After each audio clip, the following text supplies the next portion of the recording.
There's usually a mute button on there.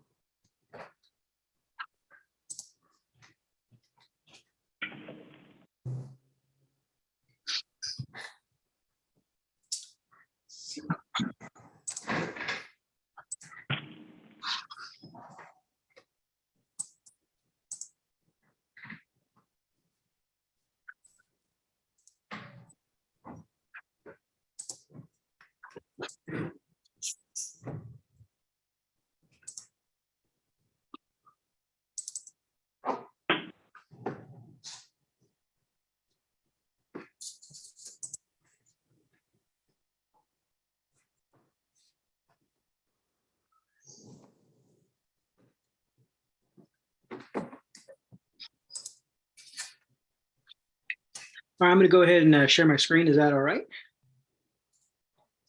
Yes, I believe that Kelly's got us on live on YouTube, so we're ready to begin. All right. That's working. And do we have a quorum? We do, I believe. Perfect. I guess we'll find out when we do the roll call. All right, so I'll go ahead and begin then, Chris. Is that all right? Yep. Okay, so good evening, everyone. Welcome to the Cultural and Tourism Promotions Advisory Board. I'm Felipe, chair of the board. I'm calling this meeting to order for Wednesday. I have to correct myself there. January 11th, time is 6:02 p.m. Chris, can you go ahead and take the roll? Yes. So Felipe Gonzalez. I'm here. Laura Tessler. I have not seen Laura sign on just yet. Galen McAllister. Not present. Ryan Gale. Here.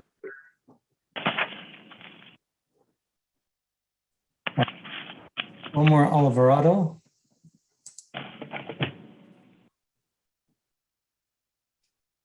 Oh, shit. Galen McAllister.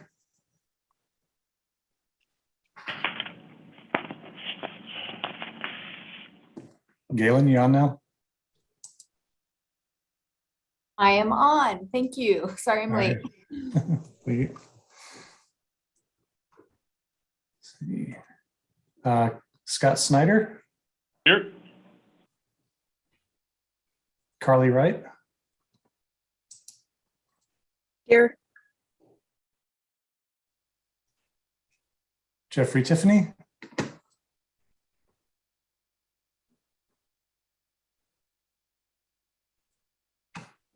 Saw Jeffrey earlier. You're on mute.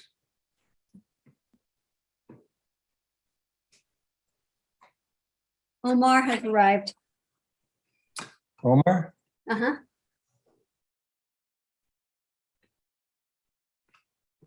We're doing the roll call, Omar.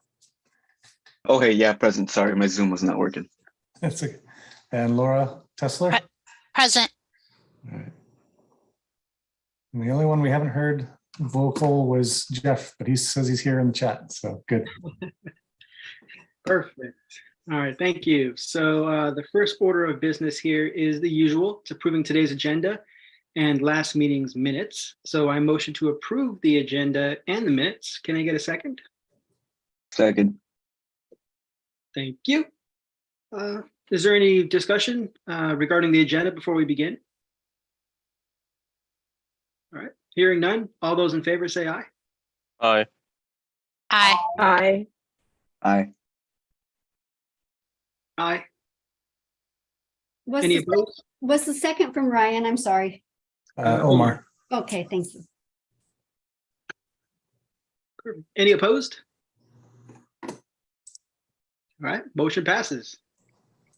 Next up is just kind of having on the presentation. Again, it's just a typical calendar year for us. So of course, right now we're reviewing applications. So we'll leave this here, and it's also part of the agenda packet if you want to reference that for future purposes. Next up is public testimony. So this is an opportunity for those attending the meeting to address the board on items other than those appearing on the agenda. So I'll just pause for a moment. Chris, if you see anyone, go ahead and call them out.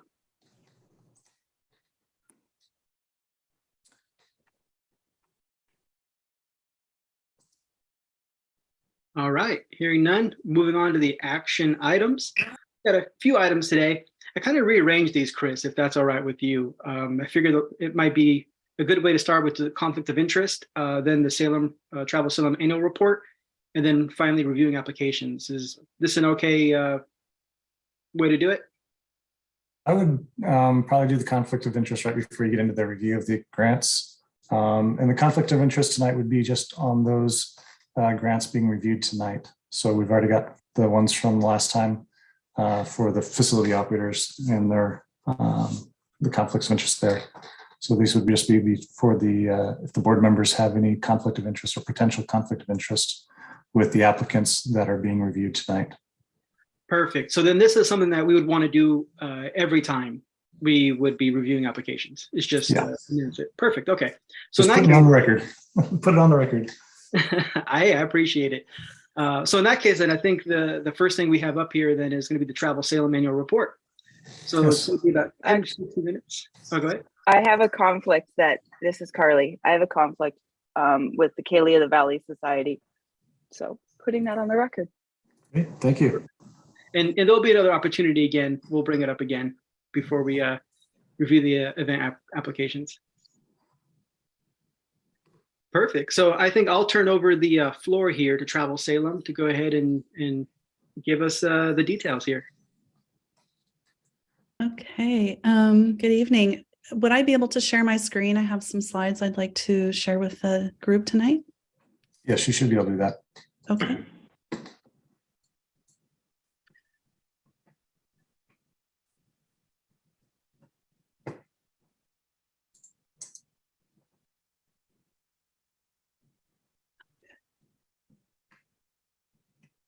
Sorry, let's see.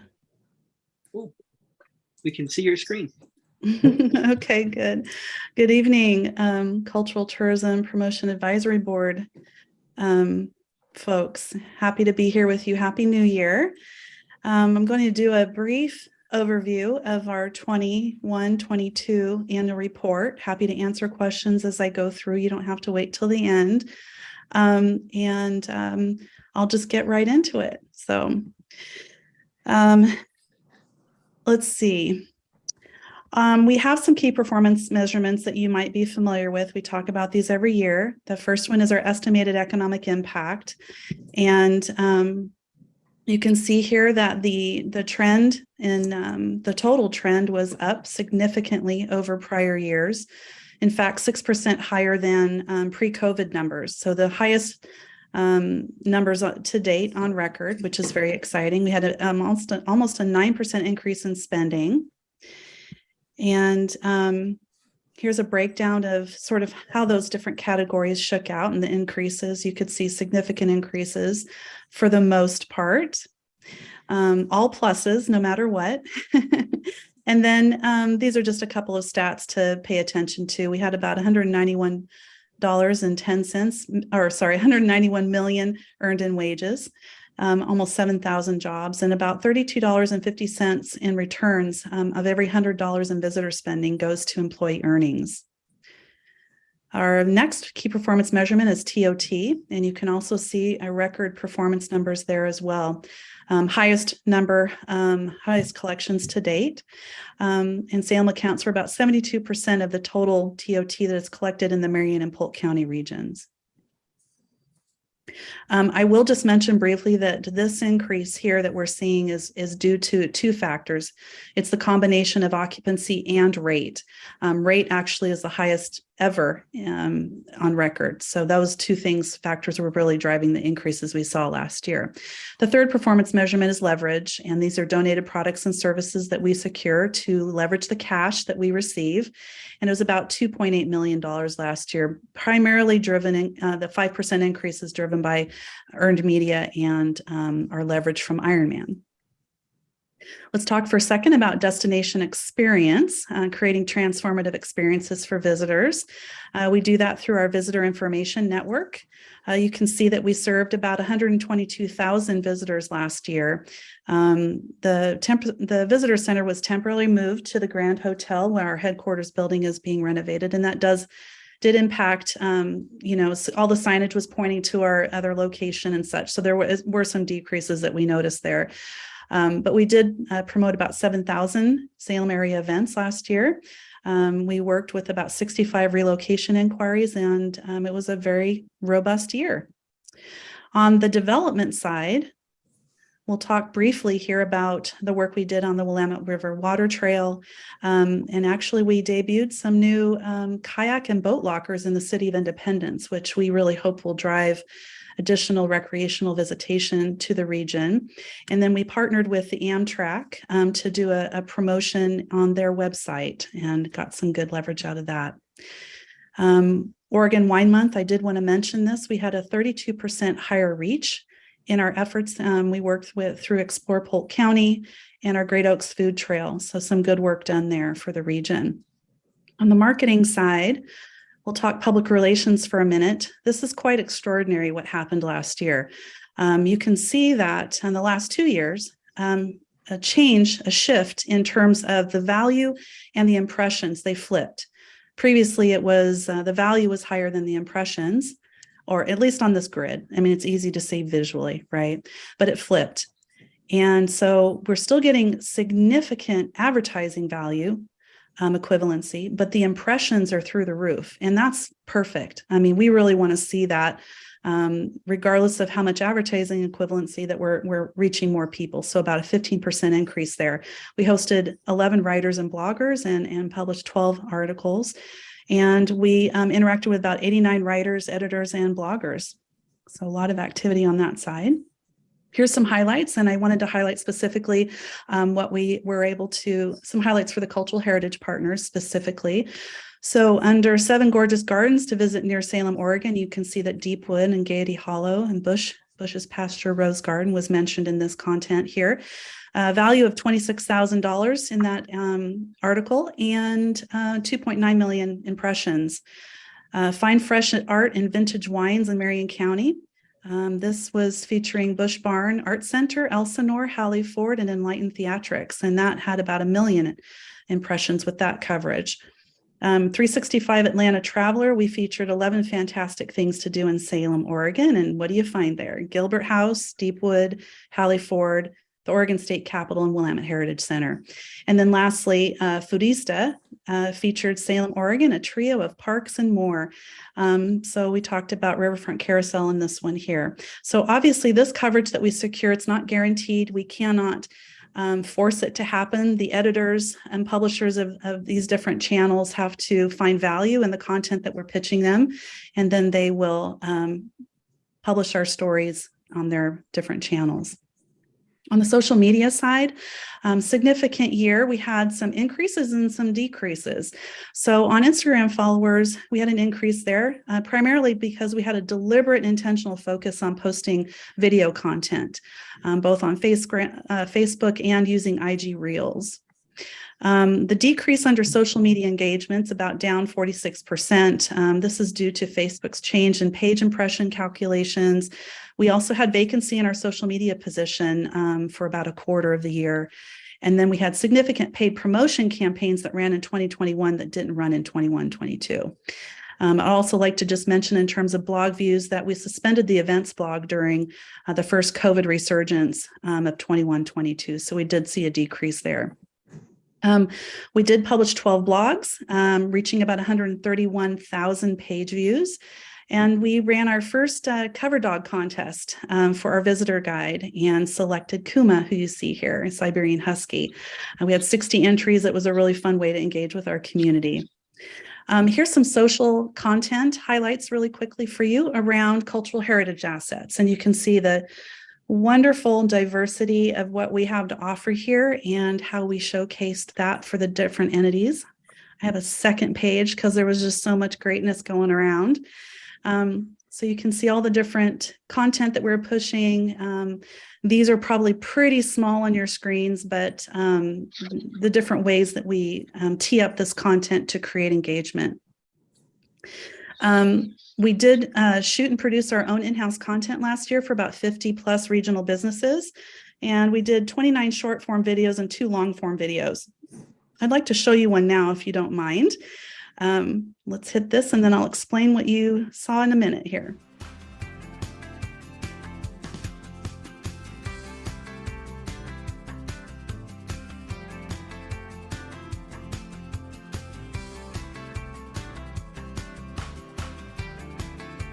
Willamette Heritage Center is a local nonprofit organization that connects generations by preserving and interpreting Mid-Willamette Valley history.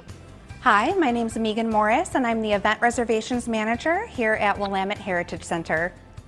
We have 14 historic buildings on site, all of which are on the National Register of Historic Places. The room we're standing in right now is the spinning room, which is on the 3rd floor of the Thomas K. Woolen Mill. We highly encourage you and your guests to take a tour of our museum and site the day of your event, and that is included in your rental. One of the main reasons people love Willamette Heritage Center is we offer you flexibility with your event. You can bring in your choice of caterer, your choice of vendors, and we work really hard with you to make sure that your day goes exactly as you want it to be. We invite you to come down to Willamette Heritage Center and see our venue spaces, our artifacts, and everything that we have to offer. So I'd like to just briefly mention why that was an important marketing initiative. So we actually did a total of 12 venue 360 videos with this film producer.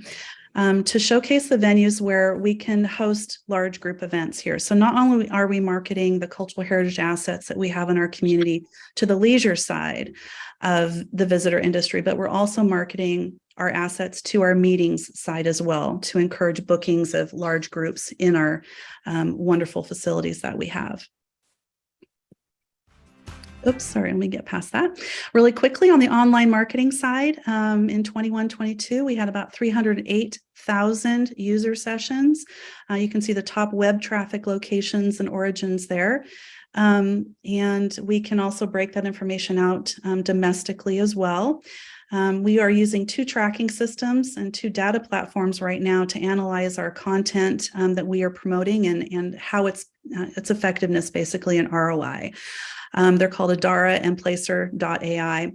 We also implemented Google Analytics 4 into travelsalem.com. And then if any of you on this call are interested in how to do that for your own websites, because the cookies and all of that stuff is going away and we need to transfer to this new GA4 system.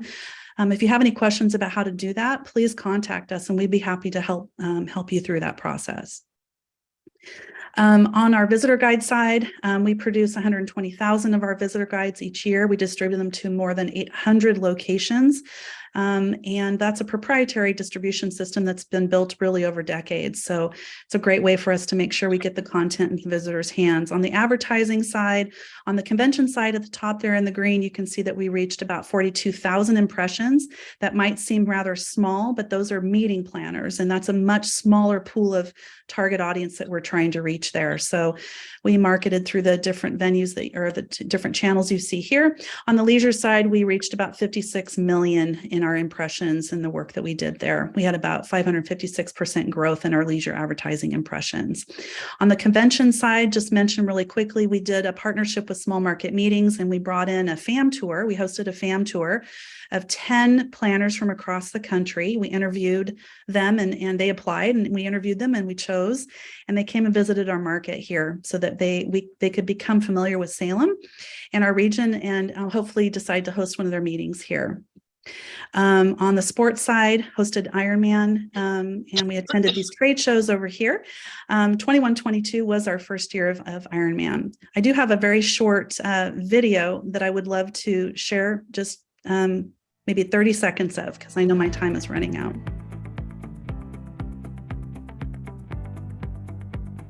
If you haven't been to this event yet, I would really encourage you to come down and get a feel for Get a feel for it in person. Associated with such a fine organization. What you're looking at right there are all the bikes that are parked in Riverfront Park. That's about $30 million of bikes parked there overnight. I am here to support Monica Rosenberg and Kelly Struble. They are athletes with the Las Vegas Triathlon Club. So we are from Las Vegas, and this is their first Ironman. This is their first time in Salem, and we're having a great time. We love it, and we hope that you keep Ironman in Salem.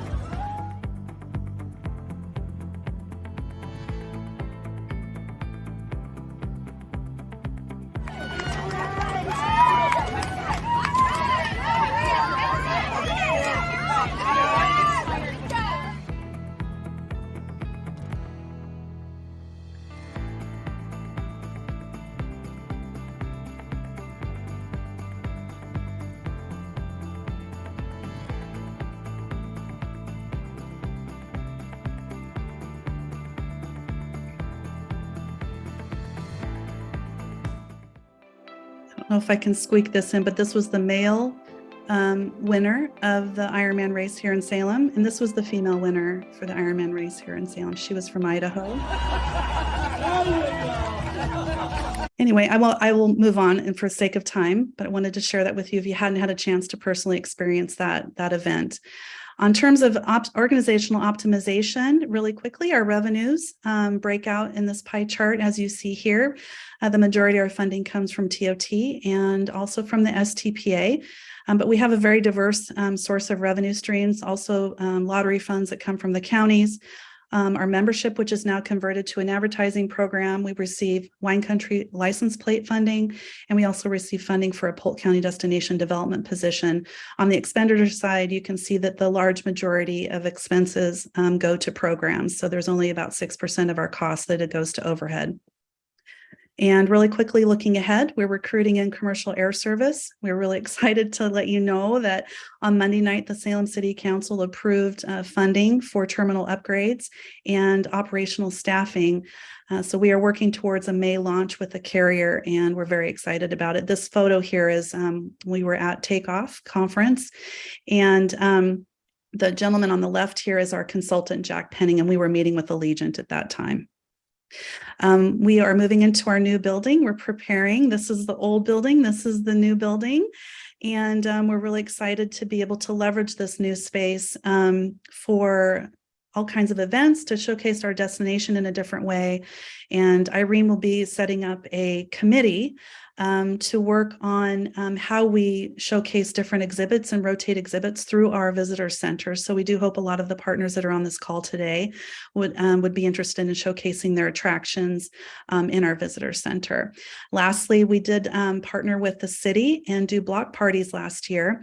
And this is a way for us to bring tourism out into the communities and connect our residents with the tourism engine. And we will continue to do that.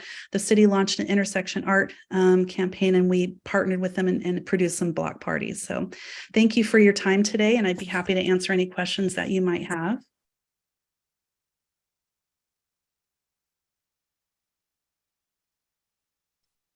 So thank you, Angie. I don't see any hands, but I will just add, well, it's fantastic that you're going to offer the Google Analytics for integration. I think, if I remember correctly, that change happens in June or July. So if you haven't moved to Google Analytics 4, you might lose your tracking and your data. So really important that you connect with Angie and Travel Salem on that. I have a question. Yeah, go ahead. I raised my hand, but with all these people, I don't think you could see it. Sorry.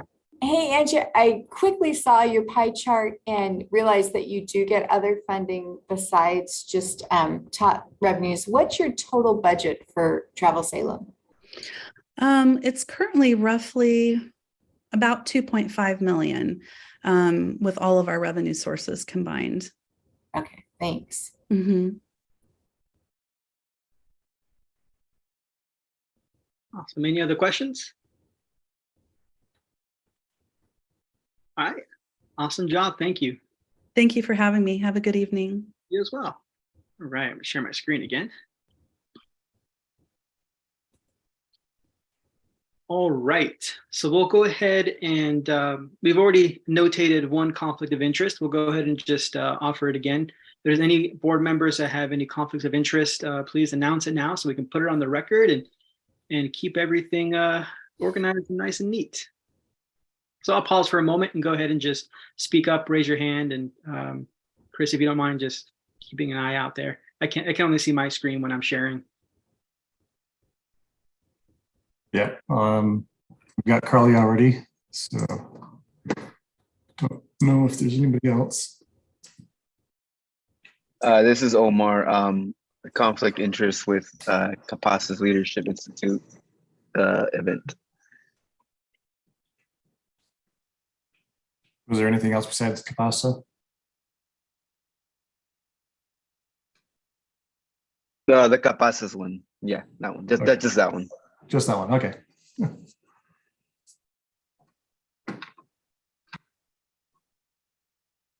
Perfect. I think that's it. All right, so we'll go ahead and move on to reviewing the event grants. So I'm just going to go ahead and leave this on the screen for just a moment so you can kind of see who we're going to be reviewing tonight and then who is going to be next month. And Chris, can you double check my list? I didn't get a chance to send this to you. So these are just screenshots from your emails. And I added Enlightened Theatrics. I think that's the only one. Yeah, tonight, Enlightened Theatrics was the one for tonight. Then Festival Chorale for next meeting in February, along with Oregon State Capitol Foundation, Salem Main Street Association, Salem Senate Heirs, Salem Public Library Foundation, Willamette Master Chorus, Theater 33, Collective, Sasquatch Sports, Capital City Classic, and Lace, Press Plate Salem, and Salem on the Edge for the month of February next month. And tonight we'll go ahead and review the B17 Alliance Foundation, CAPASA's Leadership Institute, Capital Pride, Casa de la Cultura Talanese, Kalia of the Valley Society, Inglewood Forest Festival, Helping Hands Resources, Hoopla, Kaiser Salem Youth Basketball Association, Oregon Symphony Association in Salem, and Enlightened Theatrics. Whew, that's a mouthful. Yeah, we got busy night tonight. Yeah. All right, so we'll go ahead and get started then. So the first one here is the B-17 Alliance. Pretty cool. This is a World War II airplane. This is the Milwaukee gas station bomber. So they've returned it to its original glory. They've expanded their mission to preservation, education, and inspiration. They hold several events. They're looking for just under $9,000. So are there any questions on this application? I would recommend rounding that number to either 8,940 or 8,950. Budgetary purposes. Because you didn't learn how to do adding up long numbers, Chris. No. Just in our budget cycle, in our budget system, we do round numbers for budget purposes. So it's just easier. So I can do it at the end and do 89.50, and that's what the budget will be for that. Or and the funds are going to be used for a rack card. So this would be to help promote the museum and because I didn't know this was here. So I think it's important to advertise this because it's pretty cool. I really enjoy reading about World War II, World War I, and all that heroism that happened there. So pretty cool to see. Cool picture too. I just have a quick question. In the budget docs, there were lots of other things included, but it looks like the price of the actual marketing is about $9,000, $9,000 and change, and we're being asked to give a grant that's about $9,000. Is that right? Is someone on the call from B17? Yes, I'm here. Can you hear me? Yes. Okay, sorry. I can't do video or I'll lose my internet. Yeah, so what we wanted to do is we outlined a budget that would allow us to have the rack cards and then also distribute them professionally so that we could really get it out there. So I hand selected some welcome centers that I thought would be good targets for families and different things like that, and sort of itemized it rather than doing a whole giant package. So just trying to use the money wisely. Does that answer the question? Yes, thank you. Uh-huh. And of course, we always recommend coordinating with some of the other facility operators for cross promotion. Yeah, I kind of thought about that and tried, but I wasn't sure how to really make it work. And so that's why, you know, what a lot of times what we do is, because we have a pretty large space, we just invite people to be part of it at no charge. And then we do a lot of cross promoting then that way with our events, because we want them to be involved too. So we have a lot of partners who are like-minded, do the same kind of preservation, and we just really try hard to include them. Cool. Awesome. This Go ahead. Scott. Go ahead. Oh, I was just going to ask any questions. So yeah, please ask away. Thank you. So this is a project, and you know, it looks like you're asking the TOT to cover 100%, as Galen had mentioned. Is there a reason that the organization doesn't have any skin in the game? Well, we are doing a skin in the game because in my budget, I outlined all the building expenses and all of that, and they've just really like gone up, doubled this year pretty much. And so the supplies to keep the events going and all those things are in the budget. That's what that's about. You know, when we bring people in and we're providing all of that. So that was our skin in the game, was to do events and get people there and just treat people well and provide the museum.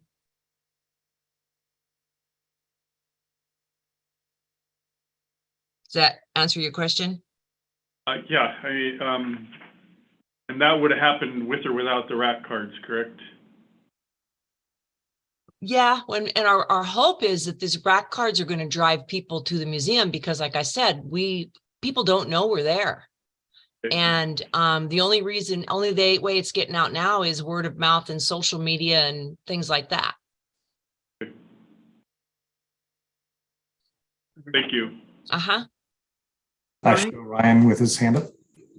Yeah, so I just want to clarify, are the rack cards for a specific event, like marketing for an event, or are they just for the museum and the organization in general? Just in general to drive traffic and tourism. Okay.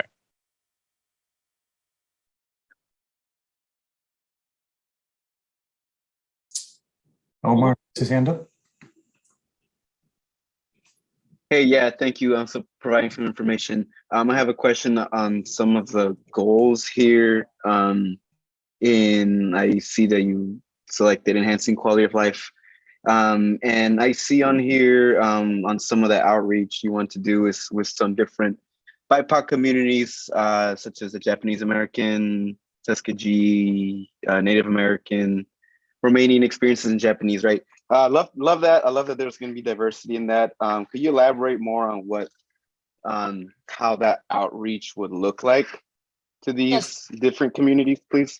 Yes. So what we are trying to do is build a World War II education center. So those are entities that were involved in World War II, the Tuskegee Airmen, the Native Americans and the Code Talkers. For instance, last summer we did an event where we had the Native Americans featured. They told their personal family stories, came with all of their art and their clothing, and did demonstrations for us. And then we carried that through our Veterans Coffee Clubs and things like that. We do a monthly Veterans Coffee Club. And so we invite those people in to be part of that. Just trying to educate from the different cultures to help people understand how we all work together as Americans for a common good. Okay, and is that done through primarily social media or print? Actually, or pretty much it's hands-on, most of it. So it's actual physically in coming to our event and being part of it. We do a lot of social media, but that's not our main focus. Our main focus is in person and events to educate. Right, and that's what I was asking. Like, how are you, if you're not using that much social media, how are you then getting the people to come to your events? Like, are you putting up posters or? Yeah, we do posters, and we do a lot of emails, and we do social media. I'm sorry, I didn't understand the question. We do a lot of social. We have 11,000 followers on our main Facebook page, so we do a lot of advertising there. and we have 2,500 people on our email. So we do that. So we're just doing it in every way possible. We do a lot of calendar of events because they're free. We've really gotten good at utilizing everything that's free. Mm-hmm. Mm-hmm. Okay, great. Thank you. Mm-hmm. Carly, go ahead. Hey, Carly's got her hand up. Yeah, hi. So you mentioned that you use everything free. I was just wondering, in your organization's marketing, like in your organization's budget, do you actually have a marketing budget? We do. We do 10% of whatever we make. Okay, thank you. Mm-hmm.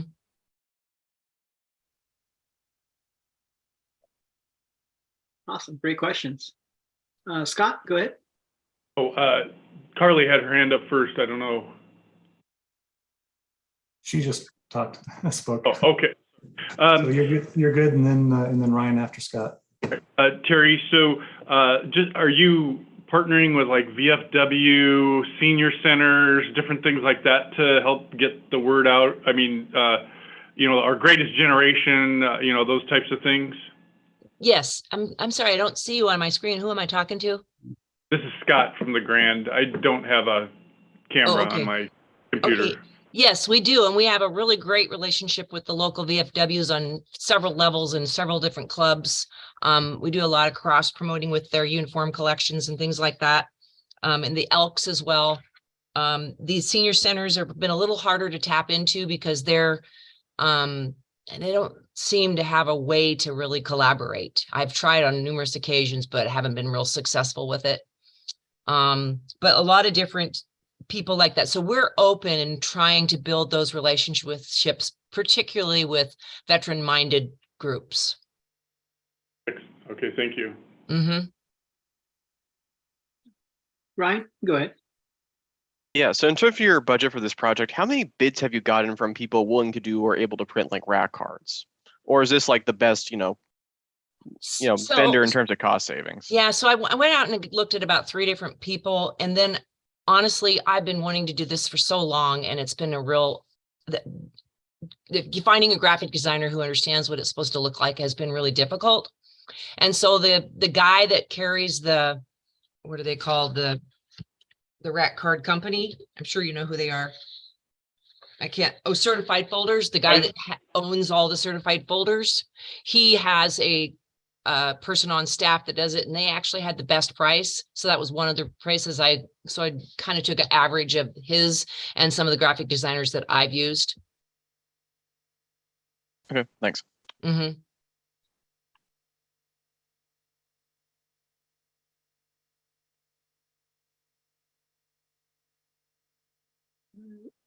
Any other questions? I don't see any other hands up. I really appreciate your questions and your comments about the facility. We've worked really hard, and it's really, I encourage you all to come and see it. I'd like to host a coffee for you or anything like that so we can show you around, because there's a lot there and people are amazed what we've got to share. Fantastic. Yeah, it looks amazing. So I'll definitely be out there sometime here soon. Cool. All right, thank you. So I think we're gonna be moving on here. Okay, thank you very much. Got it. All right, next up is Capaces Leadership Institute. They're going to be having a cultural night mercado. It's to celebrate Hispanic Heritage Month. They're requesting $10,000. And the funds would be used mainly for marketing, so paid ads, videos, social media, local artists, musicians, sound equipment, and the venue rental fee. So go ahead and raise your hand if you have any questions. And I know, Omar, you're attached to this. Is there anything you'd like to say about this this event? Just that I work with Capaces really closely with my organization, Cocoon, and they're just really involved in the community. And they're always doing a lot of advocacy and creating new opportunities for community to get involved and really showing Salem really the different things that we got going on culturally. And it's a really amazing organization, and we work closely. And I'm sure Capaces or Jaime will do a much better job at explaining than I will. I'll pass it on to Jaime. Well, I think we have a question, Galen. Go ahead and ask away. Oh yeah, this hopefully this will line up. I know that you had to turn in this application a couple months ago, so I just wondered how the plans for this have advanced since then. In the grant, you had got a date on the calendar yet for the actual event, and it's at Riverfront Park, so I was a little worried, about planning, and September seems a long time away, but it's going to sneak up. Yeah. Hi, everyone. My name is Jaime Arredondo. I am the director of the process, and good to be here in this space. I know this existed, actually. I've been a Salem resident for 32 years up until Omar made me aware of it. So glad you all are doing this work. We don't have a date yet. We're sort of waiting for the first kind of big commitment so we can start to focus in advance. But we are looking at September. The Hispanic Heritage Month is a month of celebration. So we have a lot of sort of room there to work with. This would likely be on a weekend. So we don't have a date yet, but we will hopefully soon. Awesome. All right. Laura, go ahead. See your hand up. Yeah, hi there. Thank you for coming to the meeting tonight. I just had a question that it looks like you're located in Woodburn. Are you, I guess I'm just asking, are you operating out of Woodburn or are you operating out of Salem? Can you clear that up for me? Yeah, so the Capaces headquarters is based in Woodburn, but we cover the entire region of the Mid-Willamette Valley, which includes the largest county, Marion County, as you know. And we run a lot of programming out of Salem Kaiser. Probably more than 50% of our programming is down here in Salem Kaiser. Okay. We intend to obviously promote this across the entire region to bring tourism. The focus would be Salem Kaiser. And for part of the grant, in order to qualify for the grant itself, the event needs to take place within city limits of Salem city limits. So that was yes. So yeah, we just had our last event that we did was in Salem. In fact, it was at Chemeketa, the Day of the Dead, and it brought a pretty big crowd of 300 plus folks. So we've collaborated pretty frequently with institutions and other nonprofits to run events. Go ahead, Scott. Yes, thank you very much, Jaime, for being here. And is this your first time applying for funds through the city? That's correct. Okay, well, hopefully it's not a scary process, but I just encourage you. I mean, there's a lot of great community parks, obviously the Bush Park, the Riverfront, and Chemeketa's campus or Willamette's campus, great places to have programs. So you're looking at approximately 1,000-person attendance. Is this all in one day, or would it be over the multi-day weekend? It'd be over one day. I mean, we hope that in the future it could become some sort of festival. I've lived here for 3 decades, and I really see the downtown, especially the park, as sort of the nucleus to bring all community members. Because it's obviously beautiful, right? And it's it's a free attraction. And I use it quite often to go on runs and take my kids to the park. And it really has become the center point for all our communities. So that'd be the preferred location, but I know there's many other beautiful places in our city that we could also tap into. Even the Capitol Plaza there, where right in front of the Capitol building is a huge open space that would be awesome. So. Oh yeah, that's another one that has plenty of room and very central. I know that we've received several event applications for the Hispanic month. How does this one differentiate from some of the others? I mean, you have to be the event organizer. There may be other organizations that are wanting to partner, but for the TOT funds, it should go just to the main organizer. So how does your event differentiate from any of the others that may be taking place? Yeah, I don't know too much about some of the others happening. I have participated in Hispanic Heritage Month breakfast, right, numerous times. I would say that, in terms of this effort, it is largely Latino-led. In fact, it is Latino-led.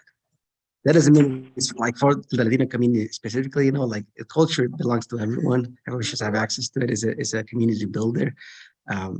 But we think we know how to best communicate to our community and to the broader city as well.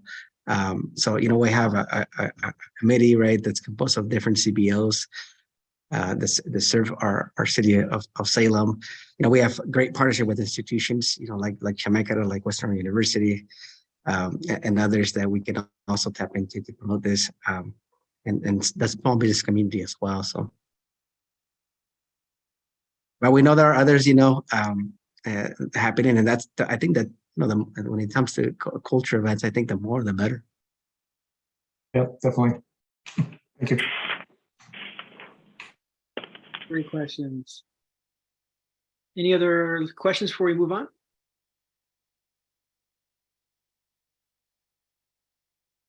All right.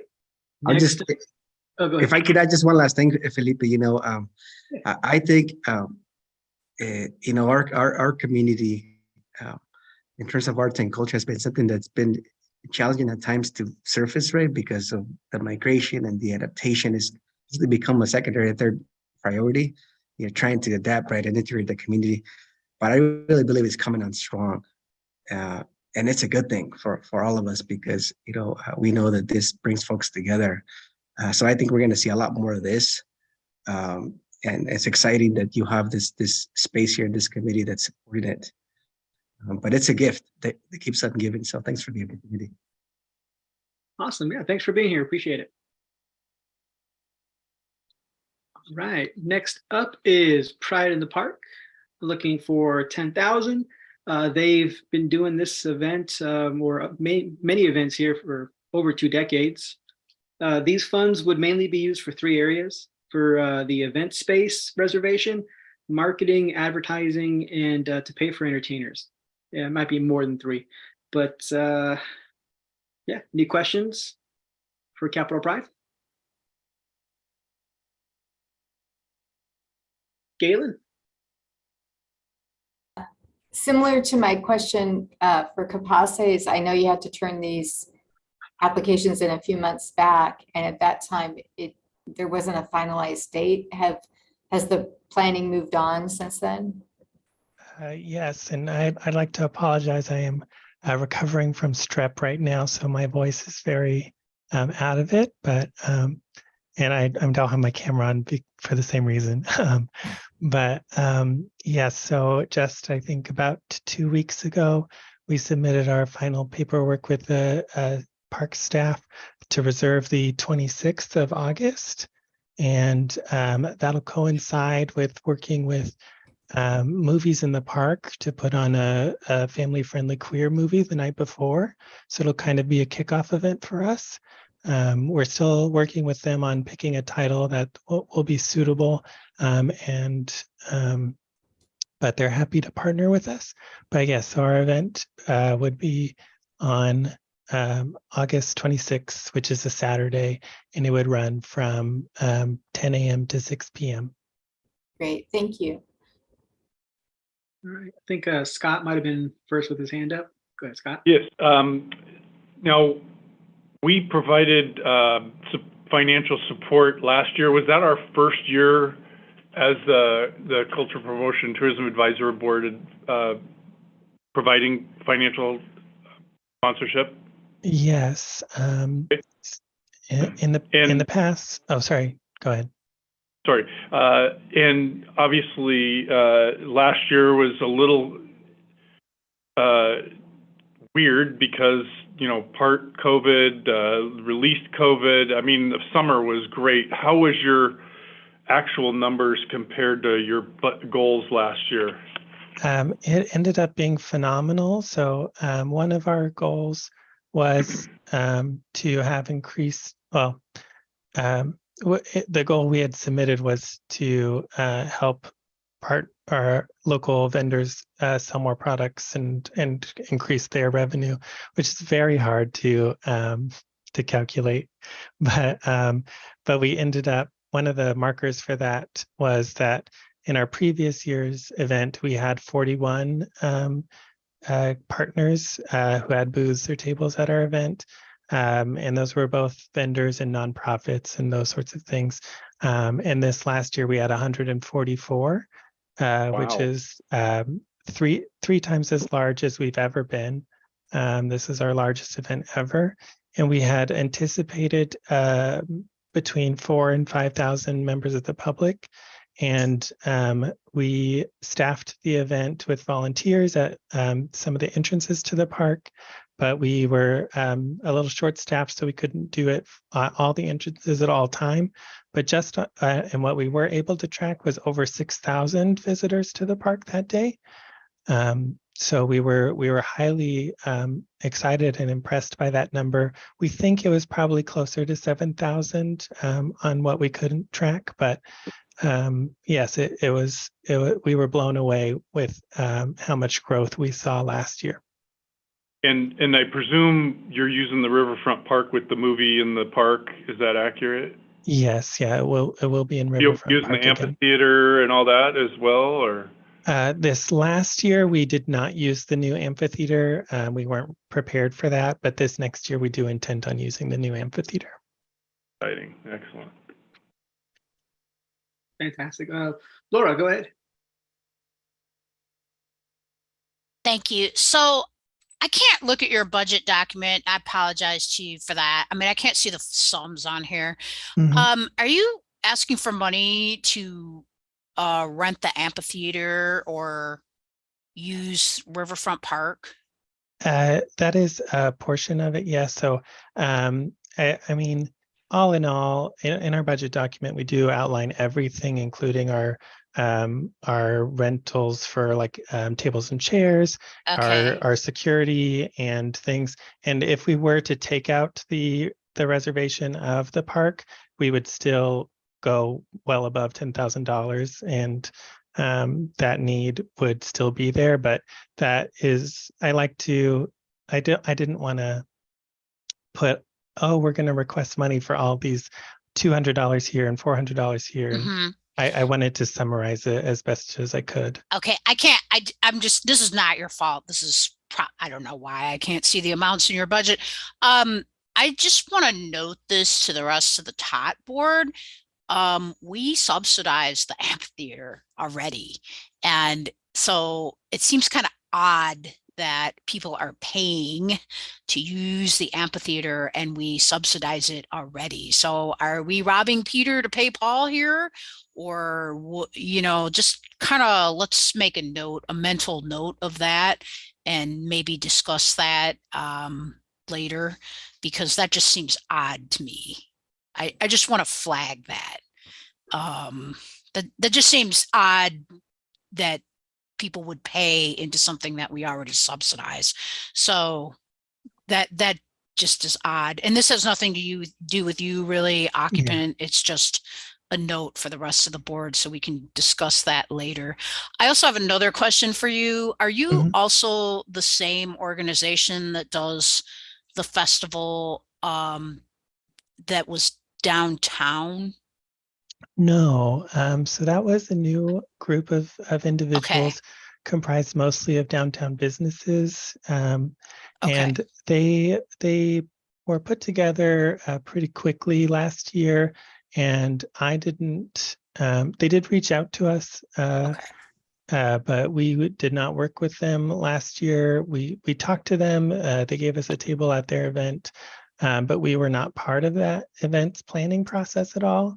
But after, I'm actually not sure that they want to continue doing that or not. I've been talking to the organizers, and we were supposed to go out for coffee, but then something happened, and then we were on a trip and blah, blah, blah. We haven't actually done it yet. But we for the next grant, because we applied for 2 grants in this cycle, is a very similar event to what they did, and we would like to work with them if they're willing. But if not, we are happy to do it ourselves. Okay, I just was curious about that. And don't forget that there's another newspaper other than the Statesman Journal. Oh, so yes. Yeah, don't forget to put that in your advertising section as well. It's called Salem Reporter. Oh yeah, I've been in multiple articles in the Statesman's Reporter. I didn't realize I didn't put them in the. Just Salem Reporter. Okay, that's Oh, it. yeah, sorry. Thank you. Nice application. Thank you. Perfect. Great questions. And thanks for taking that note as well, Laura. I think it's a fair point, something to discuss. So you mentioned the second application. So here we go. We've got Pride March and Block Party. So the funds would be used for marketing, closing the streets, and entertainers. They've never closed streets before, so they would need city's help and how to do that. And it could be cost prohibitive, but it looks like there's some more questions to be answered for that. So any other questions regarding the second application?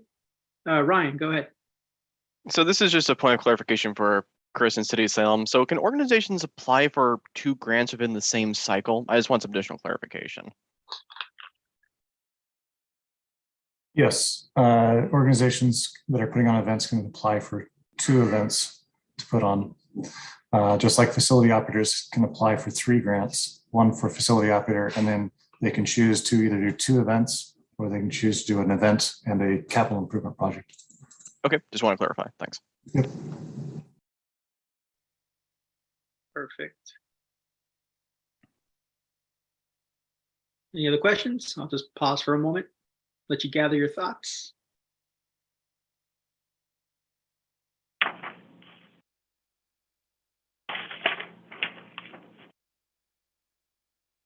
All right, moving on here. Oh, got Carly, go ahead.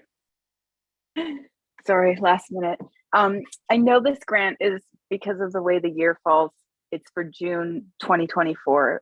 Yes. But I'm just, so is there a potential that you would do an event in 23 with the same idea, or and like fund it yourself or through other methods before doing this? Yes, kind of. It would be a much smaller scale. We don't currently. So just to give you a little bit additional background, we've gone from putting on 1 annual in-person event and 1 online event for the last couple of years to now this year we got an additional grant that doesn't impact any of the things we've applied for here to put on some new community programs. And this year we are slating to put on about 40 events. Most of them are small scale events. But one of them that we would hope to do is this will be the 45th anniversary of the very first Pride March in Salem this year, 2023. And the very first organizer and marcher, part of I think they were called the Salem 9, it was 8 people and a dog. One of them lives in Woodburn, Chuck Simpson. He's a fantastic man, very interesting history. But we're hoping to recreate the photo shoot of their photos from their very first march and just do a march is what we're hoping to do. And for that, we anticipate to be a very informal march and to just use sidewalks and hopefully not need to do any permitting or anything that would be a high expense. So that's our plan for this year. If the same people who put on the event last year want to do it again this year, then we would hopefully partner with them and kind of do a joint thing. But we would unfortunately not be able to assist financially with that because of all the additional projects that we are doing this year. Okay, great. I did look at your website or social media and that, and I saw that you do have a lot of events coming up, and I think it's really great to see the outreach that you guys are doing. So I appreciate it. Thank you so much. Wow, 40 events. There's nothing in between, huh? Just 1 or 40. I'm a very ambitious person, so. Perfect, awesome. Thank you. And I don't know what your selection process is going to look like. Of course, we do want both grants, but if for some reason you're only able to do one, we know for sure that Pride in the Park is going to be a success. That's going to go well. So if you could only fund one, we would select that one. But if you can fund both of them, we would love to do both of these events. Fantastic, noted. Thank you. All right. Next up is Casa de la Cultura with the Dia de los Muertos. They're looking for 10,000. Let's see. The organization's mission is to rescue the values, traditions, and customs of our Mexican indigenous culture through dance and celebrations. So the funds would be used for scrolling. So this would be used to pay stipends to performance groups, and it would be providing support for travel, mileage, gas, rental custodial fees for McKay High School, and other uses. So I did have a question for this, Chris. So it looks like a lot of this will be for travel expenses, and they noted in the application that they don't want travel expenses to be a barrier, and I absolutely understand that. But I wonder how the grants process would look at that of travel expenses. I've seen in other applications where that's kind of used, but I just wanted to confirm that that is an okay use of grant funds. It is. It's an allowable use for TOT funding for these grants. Obviously we want to be able to facilitate the event, and if it means there's a big act that they'd like to bring in from out of town, then those funds have been used in the past to help facilitate that. Whether that was the cost of bringing that group in for the performance, or whether that was travel costs or whatever. Perfect, thank you. And the only other question I had is, how do you pronounce the last word? I tried to pronounce it and I tried to look it up online, but I couldn't figure it out, so I just skipped it instead. But I'd love to learn if anyone's here to represent that organization. Let's see, and then we've got Galen with the question as well. So go ahead, Galen.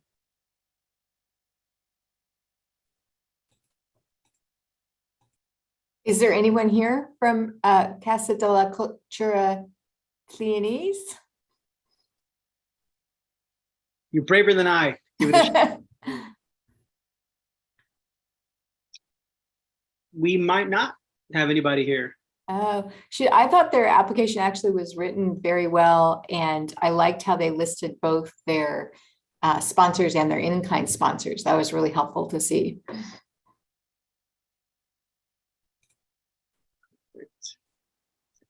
So I guess if there's any questions, we maybe can just shoot them out via email. Do it that way. This is not really a question, but this is a comment. Does anybody know the organization person associated with this group? I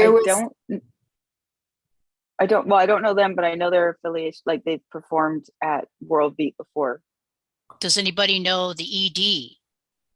So she was at an event last night for the Marion County Development Corporation. I can't come up with her name on the top of my head. Paola Somoza is the individual. That sounds right. Is the contact person, and this is not their first time submitting and receiving a grant from us. It's really important that people show up in person when your grants come up to be reviewed. We agree.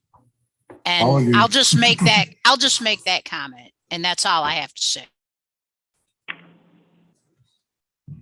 And they have 2 grants that they submitted as well. So right, you're asking for $20,000, and yeah.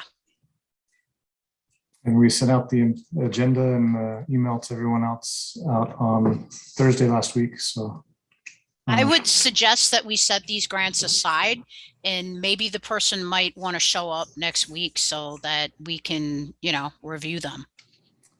I will go ahead and notify them for attending in February. Perfect. I like that idea. I think I'll definitely add these to the end of the slides or the end of the other grants, just to see if we can maybe get some more clarification. Because not real fair to other people who did show up tonight. Yeah. All right. So then I think we'll be able to move on. Next up is Lily of the Valley with their New Year Festival, looking for 5,000. If there's any questions, go ahead and ask. I'm just going to pull up their application I have in front of me.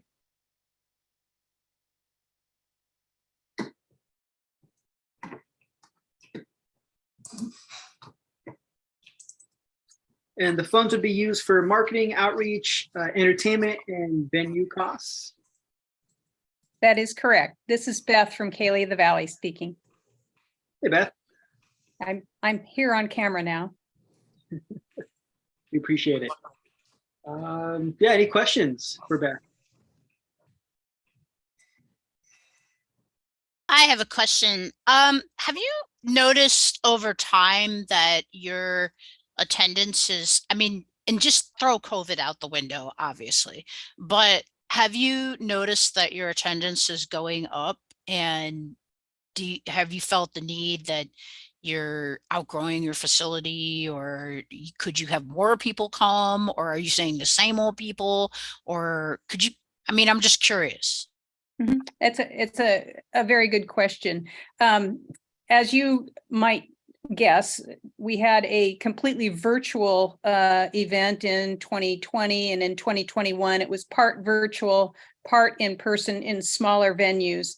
This year was the first year we were back live at the Willamette Heritage Center spinning room. We had over 500 attendees. That doesn't count all the volunteers and everything. We were delighted with the number of people that came. I think that was close to, Jenny Weddle's also here, but I think that's close to or about the same as it was in, maybe a little bit more than in pre-COVID events.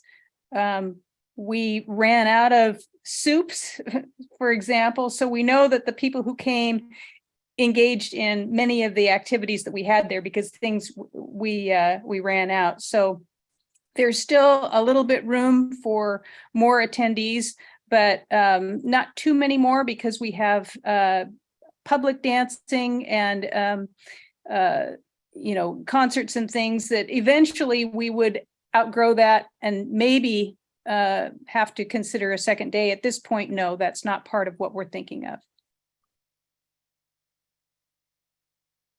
Okay, great. Thank you. Mm-hmm. Hi, can I add something? Yeah, please go ahead. Before COVID, we had just over 350 attending.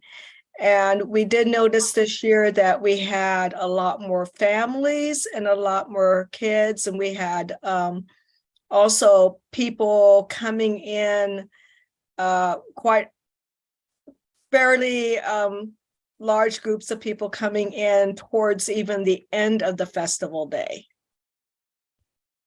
It's fantastic. Love to hear it. Thank you. Any other questions for Kaylee of the Valley?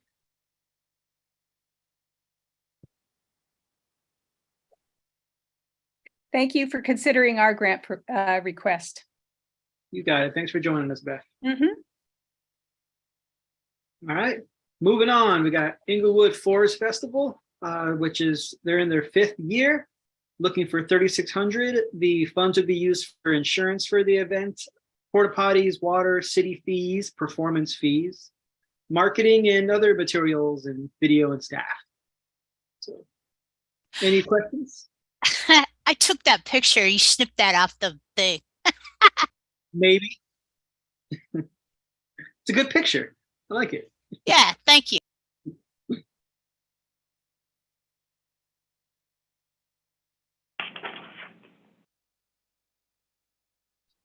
All right, going once. Is there somebody here from Inglewood? Oh yeah, there's several of us here. Lynn and I are both here. Okay. I'm here to answer any hard questions. I have the grant up. Well, here's a hard question for you. Is this enough? Because I mean, this just, wow, only $3,600. It seems like quality entertainment for $3,600. Well, we put a little bit of money in there for staff because we realized, Lynn and I both realized that we are killing our volunteers. We have to have somebody do stuff. So that we just need to have somebody help at least with the day running around and doing because Lynn cannot do art and take care of our wonderful volunteers who want to do programs in the path and collide with some of our vendors. So we have a lot of great in-kind partners that continue to grow and that help to support the festival. We wanted to be conservative in our ask. So that's why it came up with that budget. Thank you.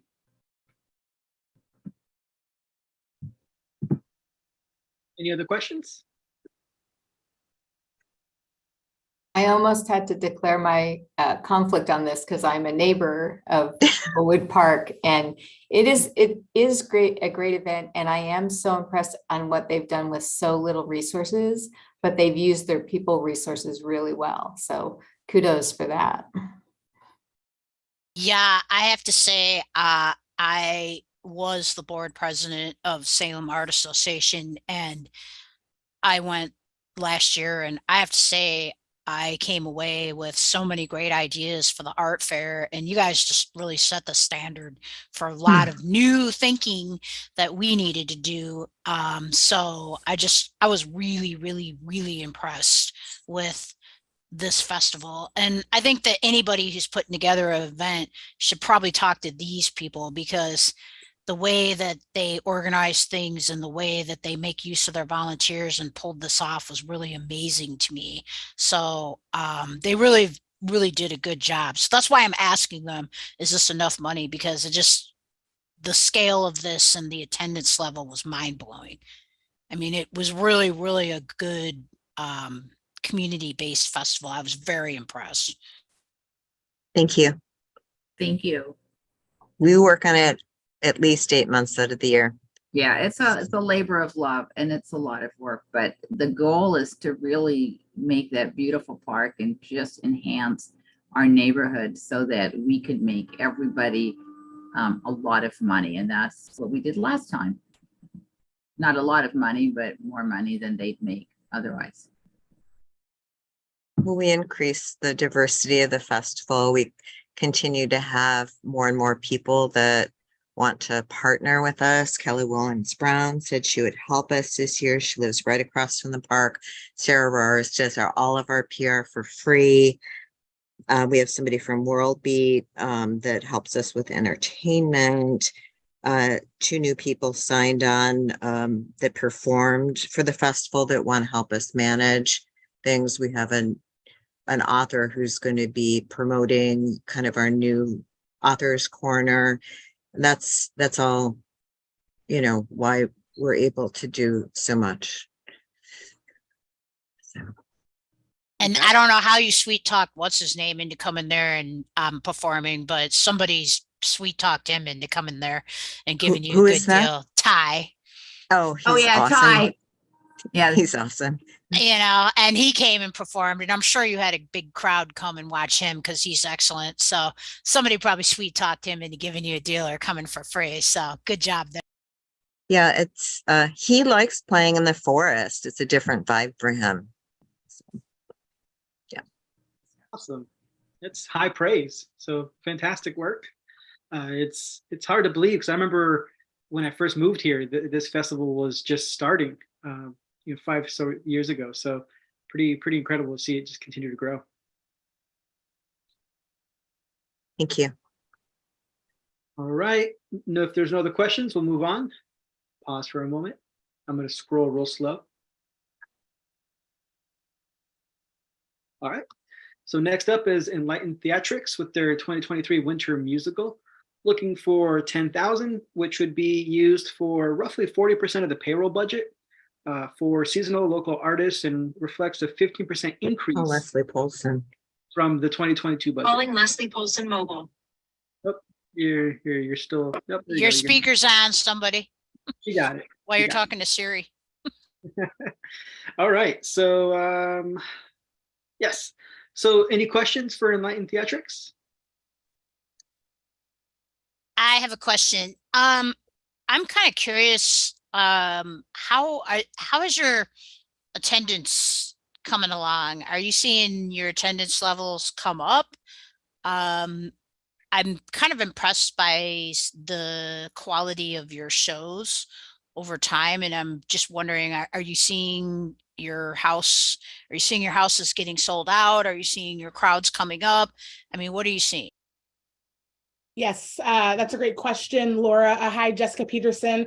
I'm the new executive director here at Enlightened Theatrics. I took over in September, but I've also been in 4 seasons of Enlightened Theatrics shows, so I'm familiar with the space. I would say that yes. So Seussical, in obviously my first show as executive director, we saw a 40% increase in traffic for this show, with 43% of that increase being people who knew somebody in the cast, which is pretty remarkable coming into a new show, a show that's familiar. Obviously, name does have something to do with the attraction side of things, but I would say this show was super successful. And with more of a targeted marketing plan, which Seussical did do, I think it's going to help increase the footprint. So I would say yes, all around. It was very successful. We saw, let's see, 40%, so 300, we had about 300 more attendees than what we actually projected for our budget. Okay, that's what you want to hear. Yeah. Awesome. You kind of gave us the report too, so you spent some time there. Thank you. Can I add something, Felipe?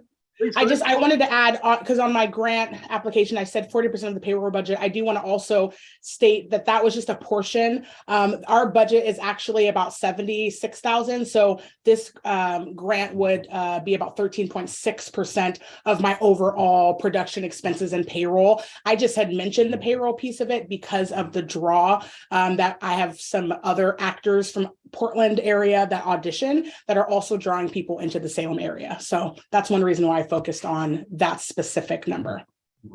Perfect. Thanks for the clarification. All right. Any other questions?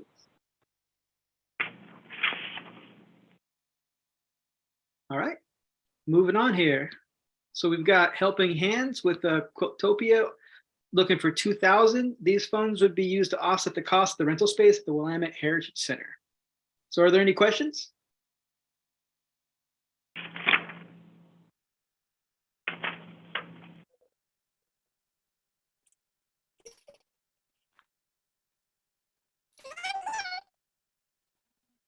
I was just going to say this was a very well-written grant for a $2,000 request. So thank you for doing the work. You don't hear that? Yeah, that's kind of weird. Somebody make their mouse be quiet.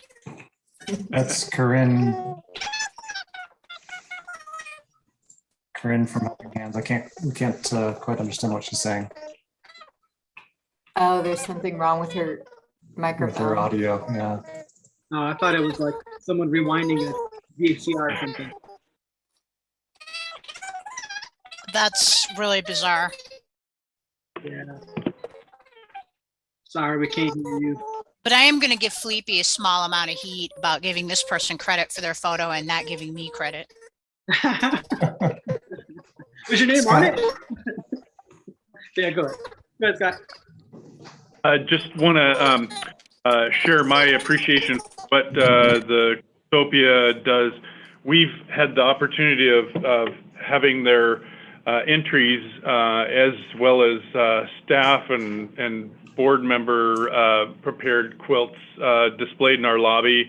It's an attraction. People look forward to coming down to the lobby and just looking at how skilled these people are.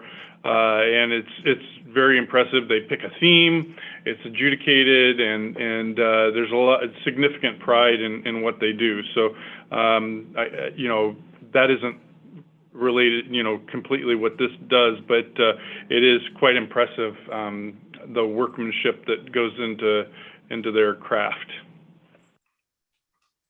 Yeah, Quiltopia is a big draw, and little known fact about me, I'm a quilter too. So, I mean, Quiltopia is a huge draw. I mean, a lot of people come here for Quiltopia.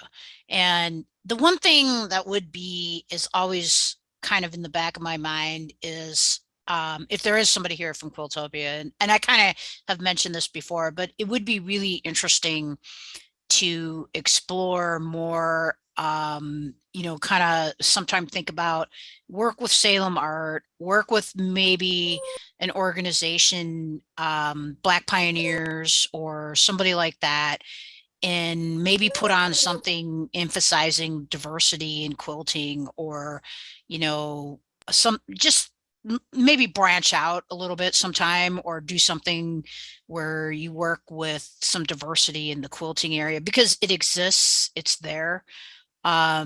It would be great just to see some of that.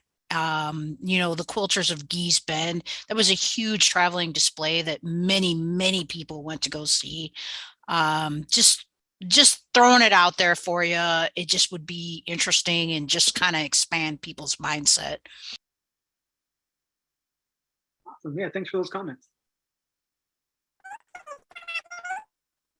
You ever have your quilts hung there, Laura? Oh, no way. I'm a hack compared to these people. I mean, these people are just insanely good. I mean, I'm just, I sew a straight line and do crazy quilts. I'm no way this quality. Straight lines, that's not easy though. So it's probably pretty good. And we are giving credit for them to show up because she is on the call, just can't get her audio to work.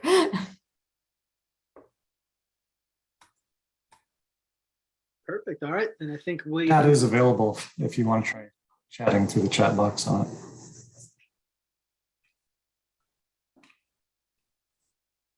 Yeah. Okay. I'm looking at the chat now too. So yeah, I guess we can drop some questions there in the chat if there's any. We'll go ahead and just keep this moving then for now. So next up is Hoopla Association looking for 10,000. This funds would be used for website improvements and enhancements, help to bring high-profile personalities and entertainment, engage in marketing, advertising, and promotional opportunities, and improve outreach and accessibility to minority populations. So are there any questions for Hoopla? I'm curious. Oh, go ahead, Scott. Hi there. So obviously, astoundingly, somehow the event keeps growing and growing. What are yours and Jason's plans to have that trend continue? I mean, yeah. Hi, Scott. This is Chris, and I'm standing in for Jason today. He's out of state, and I'm involved with marketing and sales with the event for 20 years now. But it's a great question. We're kind of amazed ourselves having, this will be the 25th year, 24th event. Because of COVID, we missed a year, and it just continues to grow, as you mentioned. I think one of the big things that has helped has been it's such a community-based thing. We have over 1,000 volunteers, many of the local high school programs, and not just basketball, but football, cheer, volleyball are involved with the event. We have great partnerships with Lamb University, with the Salem Family YMCA. And then for us, the big thing is delivering a great experience down there. We want the families that come and the people that play in the event to have, as good a 3-on-3 basketball experience, as good a festival community type of feeling as you can possibly have. And Jason will talk about, wanting Hoopla to be the masters of 3-on-3 basketball events. And I think, we're probably not quite the masters yet, but I think we're working on it and doing the best we can. This year, we've also grown sort of horizontally.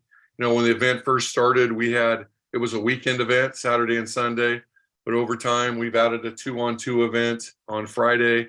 It's huge now. It's well over 100 teams, lots of people there on that day. We have a free kids clinic. We've added a tip-off event earlier in the week. This year, we're adding a 1-on-1 event. So we'll have the 3-on-3 on the weekend, 2-on-2 on Friday, 1-on-1 on Thursday. We've expanded into, we've had wheelchair divisions in the past, which have been a lot of fun. The past year or two, we added unified events. So we had a free clinic for kids with disabilities, and that was a tremendous event. And we partnered with Salem Kaiser Public School District and others in the area to get kids involved, and just increasing the access was really a wonderful thing. And it's what Hoopla is all about. So that was great. So we just continue to try to reach out and grow and involve as many people as we can. And at the core of it, though, make it a great experience for people. That's awesome. Thank you, Chris, for being here. Absolutely. Laura, get your hand up. Go ahead. Thank you, Felipe. I would much rather you spent this money on keeping the just keeping it, spend it on access and spend it on, you know, I really like to hear you say the disability clinics for, you know, opening it to kids with disabilities, the wheelchair tournaments, things like that, because I often see that part of the population overlooked in these events. You know, people forget that kids with disabilities are also part of, you know, inclusion and DEI. So I really like to hear you say that. If it was my druthers, I would rather you spend most of this money doing those things and, you know, use other funding for website, because I just think that's the most important thing, is to spread this out so that everybody can take part in it. I've been to this. I was not sure how I felt about this, but after I went to it, I was really impressed with it. The organization is impressive. There's a lot of volunteers here. There's a lot of participation here. It was a little bit, I did have kind of a odd question for you. I was a little bit curious why there weren't more did you invite food carts or people to serve food? Because I mean, I know you're trying to put business downtown, but it is really super hard if you are participating in the 3-on-3s and things to go downtown and get something to eat and get back there. So it was interesting. There wasn't really any place to get something to eat. So maybe, you know, invite some more people to have a food cart, because that kind of goes back into the economy as well. So just sort of an observation. I don't know. You were just coming out of COVID too. You know, and Laura, that's a good point. One of the challenges we faced the last couple of years in particular has been the construction down there at the Capitol and around the Capitol area. And it changed the flow of people in some ways that I think we did have a food court. We did have some vendors down there. But it was a little clunky this past year, admittedly. And so we're working on that. I think it's a great observation, though. And your remark about the access, I can tell you the stuff we did with the unified groups was so touching. And, you know, like when we did this kids clinic, and the number of people that came was really staggering to us, you know, because it was very well participated, but all the families came. And everybody really enjoyed it. And the division we had for them, everybody was a winner in this division. I mean, literally, not just figuratively. But there were tears, and it was just really, it was what it's all about. You know, we want this to be the kind of event that people plan their summers around. That type of outreach is what we want to do too. So I appreciate both of your comments, actually. And we are working on the food thing. We definitely are working on that. And I think it was hampered this past year, especially by the construction issues and us not really syncing up perfectly with that. But I think we have a better plan this year. Okay, thank you for that. And I'll agree with you. Construction is really tricky down there. And just one last comment. I really did appreciate that there are a lot of young women down there playing as well. And I did see a lot of DEI contingent. I mean, I saw a lot of different BIPOC people. I saw a lot of young women playing. I mean, these girls are ferocious. I mean, they'll just rip you apart on the court. And I mean, it was I saw a lot of diversity. So I think you guys are doing a good job, and just keep doing it, you know, keep opening it, keeping it accessible, and keeping everybody involved. And that's the big message. Thank you very much. And it's interesting because this points back to Scott's question too. Growth for us, you know, partly is going to be to continue to encourage girls and women to play, to make it a place where girls and women want to be involved and want to participate. Our numbers have grown on the female side, but it's still more heavily male than female. I mean, we have co-ed divisions as well, which are great and they're fun. But we just need to keep working at that. And it's something that we put energy and we put time into. We had a sponsor this past year help us with special prizes for our girls divisions, trying to give them things that would be exciting and attract greater participation from girls. So that's another awareness area for us for sure, that we want this to be. I mean, we have older people. We've got people that are 60 out there playing. We have very young kids playing, 5, 6 years old. We've got very good players, bad players, men, women, girls, boys, everybody. And that's what we want. We want everybody to be involved and feel welcome and have a great experience. So the girls side of things, the ladies side of things is an important area for us to keep developing and to keep making sure that we are making it a great experience for everybody. Awesome. And because one thing I noticed is I didn't have really a lot of luck looking for pictures. So I've kind of used this one picture, for all the different presentations. Is that something that you'll be able to add to the website, or more photos of? You should ask me, buddy. Yeah, are they all on your cell phone?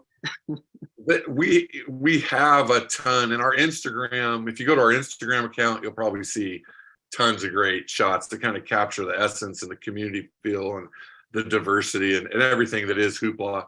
But on our website, that is an area where we could draw that out a little better, I think. Gotcha, perfect. Yeah, I probably should have just checked Instagram, I'm thinking. You guys have a photographer. I mean, I know you have a photographer because me and him were working this event together. Yeah, J.R. Olson is there, and we actually, probably for the last 2 or 3 years, we've tried to involve 3 or 4 photographers, and a lot of times we try to get kids involved because give them experience, give them a chance to be out there, have them be part of the event, and they also kind of capture it from their view, which is always interesting. But it's something on our website, I think we could develop that better for sure. Cool. Awesome. Any other questions for Chris? All right, awesome job. My last thing, I just thank you guys all very much for the time and energy you put into doing this for all these great community events. And whatever you decide with all of these, I'm sure you're doing it from a good place and trying to do the best you can with the resources you have. And Hoopla is very grateful for your support. And we do our best to be good stewards with those resources when we're granted them. And just thank you all very much. Fantastic. Thank you, Chris. All right. Next up is Kaiser Salem Youth Basketball Association for their Oregon State basketball tournament. They're looking for $7,500. These funds would be used for mostly a marketing budget, which is total $25,000 for the event. So this would be used for trips to see coaches, camps, online outreach, flyers, social ads, all that kind of good stuff. So are there any questions? Oh, Galen, go ahead. Is there someone on the call from them?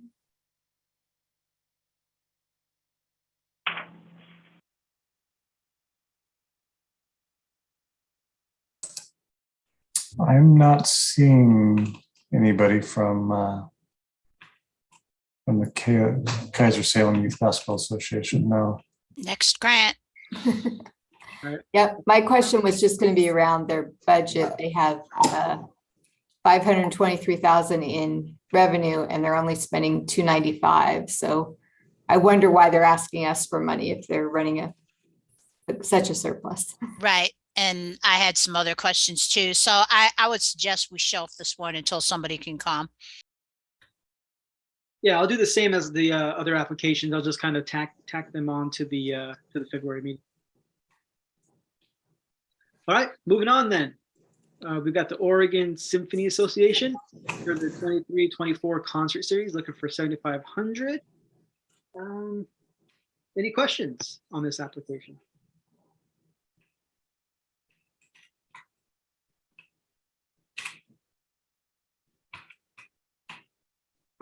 Other than the fact that these people totally had my respect for playing down in front of the Capitol on one of the hottest days you could ever imagine any human being would ever be outside. And they were down there sawing away on their instruments, and it was pretty impressive. Glad to hear that. Yeah, I mean, it was really hot. It was probably 100 degrees easy, and you guys were just playing the greatest. I mean, you were doing a great job down there, just pounding it out. And so much respect to you. Appreciate that.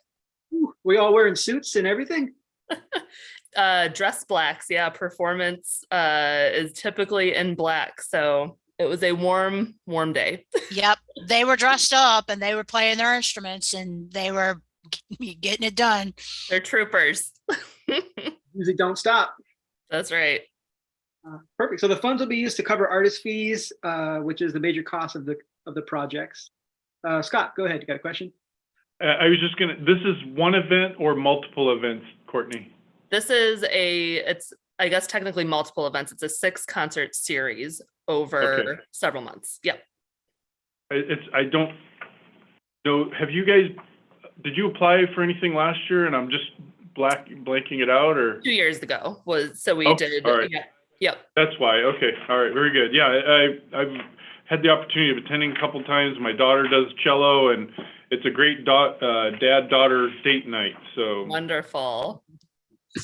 And are you folks still doing the thing where you give the cut rate tickets to the high schoolers? And we are. Okay. And you're doing that. And then you did some other things to encourage the younger people and diversity. Can you kind of touch on that a little bit? Sure. So our main discounted ticket programs are, like you mentioned, students can get discounted tickets. I believe they're $10, and that includes up to college age students. So we have a great partnership with Willamette University that helps distribute those tickets to their students as well. And then we also work with the Arts for All program, which is a statewide program that lets anybody that holds an Oregon Trail card access tickets to events like ours and many other performing arts organizations for just $5. So that helps folks that may not be able to purchase a full price ticket to still be able to come and access art like the symphony. Perfect. Galen, go ahead. Got a question? I just wondered how you're bouncing back. What is attendance like currently? Yeah, that's a great question. It is, it's better than what we budgeted, but we did budget conservatively, if that makes sense. So we, like most performing arts organizations, were expecting that it would be a couple years until we got back to our pre-pandemic levels of attendance. And that has proven true. This season, we've done 2 of our 6 shows so far, and both of them outperformed what we had budgeted. We're averaging about 500 or so people a concert. And we're hoping to get that back up to 600 next season, which is closer to our average that we'd been achieving before the pandemic. So we're getting back, and there's good enthusiasm in the hall. But yeah, there's just a lot going on with inflation and with folks changing the way that they allocate their entertainment dollars after the pandemic. So I'm impressed that you're getting 500. That's pretty good. Oh, good. Yes, we're happy. Like I said, it's higher than what we had budgeted for, so that's good news. Fantastic. And then I just want to ask a clarifying question. Actually, I'm looking at my grant materials, and I thought we had requested 10,000. That's correct. Okay. I almost made it through without a typo. Oh. Okay, not a problem. Yeah, my fault. Okay, no worries. I'm sure glad you looked at that. Trying to short you over here. Okay, so. Okay, Right. I appreciate that. Thanks for clarifying. You got it. No other questions? Looks like going once. All right, now it's time to talk about the money. Chris, go ahead. Oh, we do have somebody that's here for the Senate heirs. If you had a question for the Senate heirs, since they're in attendance here, even though they're scheduled for the next month. Yes, go ahead.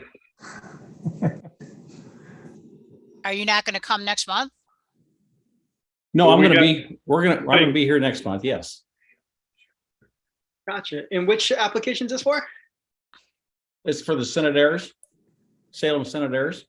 Ah, gotcha. All right, let me pull it up here then. Chris had told us that we're scheduled for February 11th, and our president would like to attend that. So figure that that's the best way to do it, is get him participating as well. Is this the Senators and YMCA event? Correct. I haven't been able to read that one yet, so. Okay. I'll have questions in February though. Oh, good. Good. Yeah, I mean, I don't mean to be, I appreciate you wanting a front end load, but unfortunately my brain cannot handle looking at stuff that's not on the agenda. That was my suggestion, not his.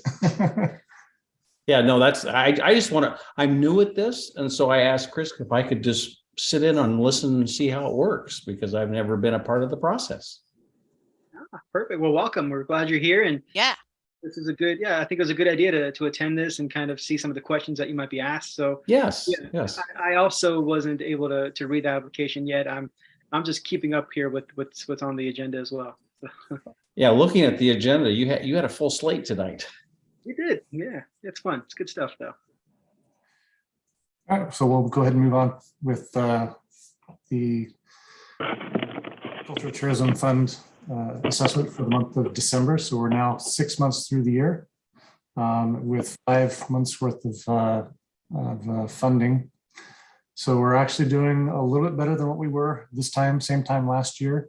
The fund's up about 6.6%, and expenditures are also up a little bit in lockstep with the revenues increasing. We look to be on target for hitting the forecasted budget dollar amount of 4.2 million by the end of the year.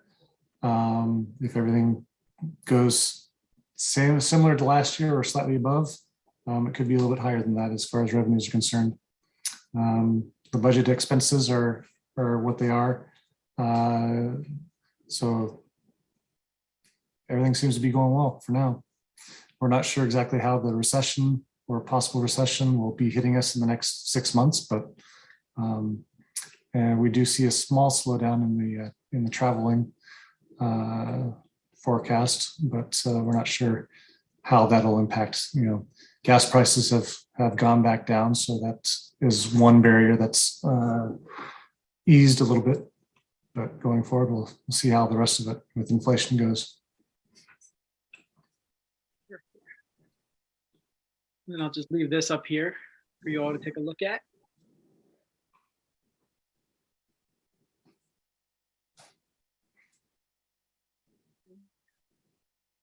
Good to see though. It's great to see increases. All right. So next on the agenda here is just some operating reports. So Gilbert House welcomed almost 14,000 people to their various classes and camps. And then we had a few event grants. So we already heard a little bit about Seussical. Then we've got St. Nicholas and Quiltopia, which you can definitely see in the agenda packet as well. We also have the Americans for the Arts. And I usually put the date on here, but I took it off for some reason. Do you know when that next meeting is scheduled, Chris? Yes, actually I do. It'll be, I believe, January 23rd. Let me take, yeah, January 23rd. Perfect. And there is still a spreadsheet to sign up to volunteer. So I was looking at this, and I'll be volunteering for some of these shows at the Elsinore. Looks like be some really fun ones too going on here. So I would encourage the board members to participate, to volunteer. I know we're all busy, but it might be a good way to kind of unwind, relax, be part of a show, help your community. So we need to gather still quite a few surveys to hit our goal, which the deadline is somewhere in April. Is that correct? So correct. So the end of April is the end of the survey time frame for the Americans for Arts. We are just barely at 400 collected survey results. So this is the last final push basically between now and April 30th, unless they decide to extend it for some reason, which I don't foresee them doing. But Kelly and I can't do this on our own. So we really need to have the organizations that are interested in the Americans for Arts and their economic impact study to help collect those surveys and get those in. We're going to be reaching back out to our facility operators and asking them to try and hit that goal of collecting 50 surveys from their locations between now and April. That would make a huge dent on that remaining 400. And then, of course, any of these events that are taking place between now and then, we're going to need volunteers to be able to help collect those. A lot of these organizations rely heavily on volunteers, and they don't always have the bandwidth to collect these surveys, but wherever we can, we need to help get that accomplished if we're going to hit that goal of 800 surveys by April. So Chris, do you know if the Elsinore has done surveys at any of their events yet? I don't have a record of any from the Elsinore that I can think of off the top of my head. No. Yeah, they seem like a good target because people are sitting. So I wonder if there's a way to put it on the screen or something while they're sitting waiting and have just people use their phones and just do it. Yep. I've talked with Tom Fawn, the director there. Yeah, just put up like a giant QR code or something on the screen, just you can scan it. Something like that. He's more than willing to. So that's not an issue. It's just we just got to get over there and find out what's the limiting factor on that. Is it staffing? Is it not having a QR code? What is it? Because we can provide that stuff. But yeah, you're right. Elsinore would be a great one. Jessica over at the Enlightened Theatrics always needs volunteers, she's saying in the chat. So if she's got some more events that are taking place that we can get more of those surveys taking place, that'd be great. Because those types of events qualify for participating in this economic impact study. Right. Yeah, and I'd be happy to come. I can do most of those February dates, but it would be good. It's great to have the board, other members of the board go out so you could just see different events and be seen as well. I feel like sometimes it helps with our credibility when we're reviewing these grants if we actually are partaking of all the cultural events. So I try to get out of my pajamas sometimes and go. And you've been a great help. You have. Yeah, exactly. So a lot of great shows happening and a lot of great events. So I'll be putting my name down here soon. I see a few dates that I can also make. So yeah, I think we're gonna make this happen. A Flock of Seagulls is still a band, so I'm excited. Oh yeah, and you spelled Depeche Mode wrong, Chris. Depeche Mode. Yeah, there's an E on the end. On the end of it, yeah, there is. Maybe that's the cover band, though. Maybe they don't spell it right. Oh, I don't know. I don't even want to admit why I know that's spelled wrong. Yeah, when I saw a Flock of Seagulls, I was like, huh, cool. All right, I'm going to do my hair for that one. That was some funky hair, like keep watching those YouTube videos. 80s. But yeah, it's always easier when you have at least two people. I mean, it's a bare minimum of two people. And doing it by yourself is no fun. Having two people or more makes it a whole lot easier and a lot more fun. So if we can get at least two volunteers per event, that would be great. Absolutely. Perfect. All right. And where can people see this calendar, Chris? Is it just emailed out, or is there somewhere like it's linked or something? I believe we gave a Google link to it. I can't remember for sure. But we'll get that out. We'll email it out again too. That's easy. Cool. Yeah, it might be, at least for the next few months, it might be worth it just to place it on the agenda, just link it somewhere there so it's an easy find. Yep, we'll do. Perfect. All right, so we only got 10 minutes, and I want to make sure we all get out of here on time, respect your time here. So we've got the roundtable discussion, so limited to 3 minutes. I don't know if we would be able to go around the room, Chris. How do you feel about this? Is it up to me? I don't know. What do you think? I think you should just ask if anybody has anything pertinent to tell us. Okay. So Yeah.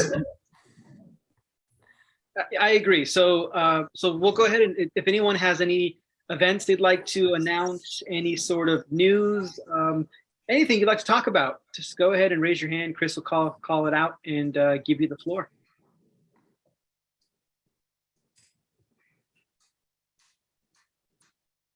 I see Yvonne from Deepwood. Hello, everyone. Just very briefly, in the interest of time, I wanted to announce that we have our annual native and companion plant sales set for March 17th and 18th. It will be another great chance to do some surveys as well. So wanted to get that on your calendars early. We look forward to seeing everyone at it again this year. Fantastic. Can't wait for that. That was March 13th or something like that? March 17th? March 17th and 18th, 9 to 3, both days.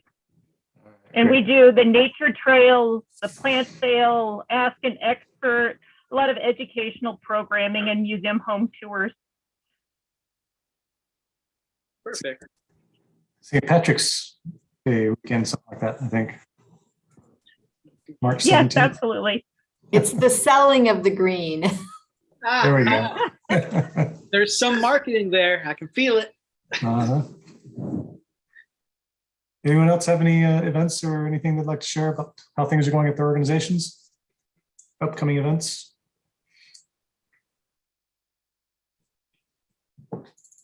Yeah, so I got something to report really quick.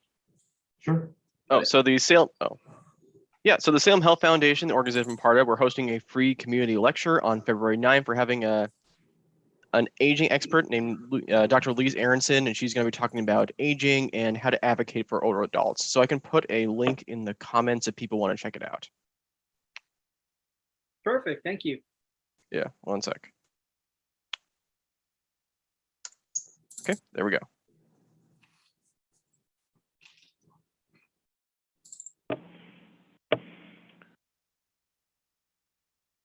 All right. And if you're interested in learning more, you can just go to communityhealthspeaker.eventbrite.com. Great. Thanks, Ryan. Yeah.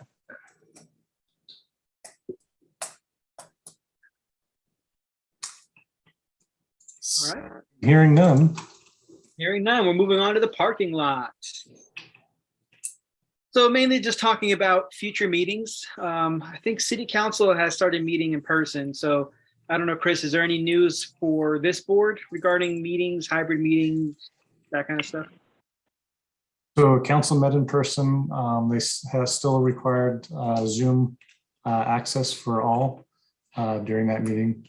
And their very first meeting was on Monday back. So that was interesting. Everything seemed to go fine inside the meeting. There was some technical issues here and there from what I've heard, but other than that, I don't know much more than that. We are working on identifying a venue that we can do a hybrid in person with the board and allow Zoom access to that. But we're trying to figure out where that venue could be located at. We're having issues with the library not being open as late as this meeting goes. So there's issues there, but we don't want to Laura doesn't like having people sitting behind her, so there's some venues that we can't go to, but we may also see about, we're also looking at seeing about hosting at a venue where we can bring a camera and a tripod for the camera for the Zoom side of thing and run a meeting that way. And Jessica, I see you have your hands up. Hi, yeah, sorry. I just wanted to, I don't know if you've tried this avenue. Greg Peterson, my father, runs the events for the Salvation Army Croc Center. So they have space, they have capacity, I believe, for Zoom and all that stuff. So I can put his email in the chat if you want to, if you haven't tried that as an option for future meetings. So Great, thank you. Thanks so much. Scott? Chris, what about the council chambers? Staff has not been trained on how to use the new technology there just yet. So that is in the process, but it hasn't been, we haven't received that training just yet. All right. All right. So I think that finishes up the parking lot. So I just have my usual item of the amphitheater. The person who's running events for the amphitheater was supposed to come and talk to us. Just when's that going to happen? So yes, I've been in contact with Public Works and have asked them for that update. We're going through a slight transition here at the city internally with changing in organizations and leadership. So they haven't been able to confirm or put a date deny to attend. Because I was trying to get them to the December meeting and there wasn't enough time for them to put together everything. And then for the January meeting, we had Travel Salem. And if we had both of them, there'd be a little bit of a longer time frame. So we're trying to get them in there for the February meeting. Great, thank you. This person is still on the top payroll, is that correct? The person is still on the city payroll, yes. But the top pays them, right? The top reimburses for their salary, yeah. So they might want to show up to a meeting sometime and let us know what's happening. Like I said, we're working on getting them scheduled for that. That would be great. all right. So next meeting is February 8th.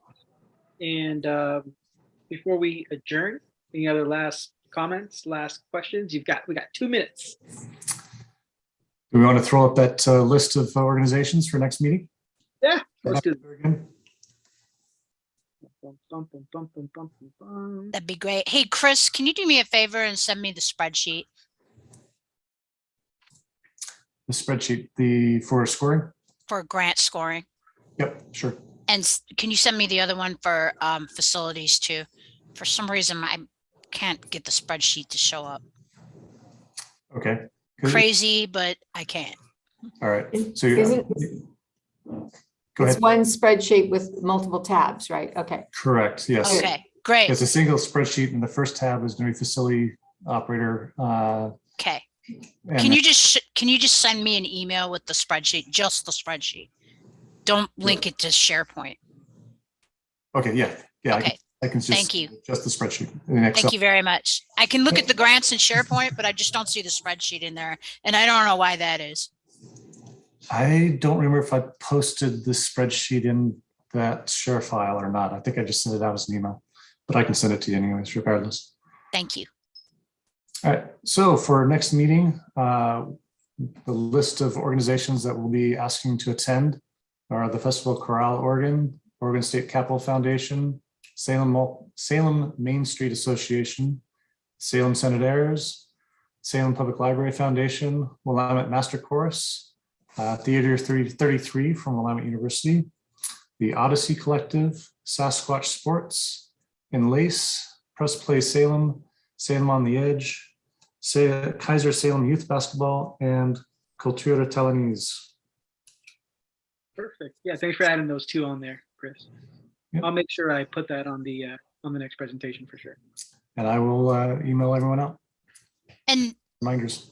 If anybody knows people associated with these organizations, it's really helpful if people come to this meeting because, you know, we have questions and when nobody's here, it's hard to ask questions and figure out, you know, what's going on. So it's also hard to score things when you can't get your questions answered.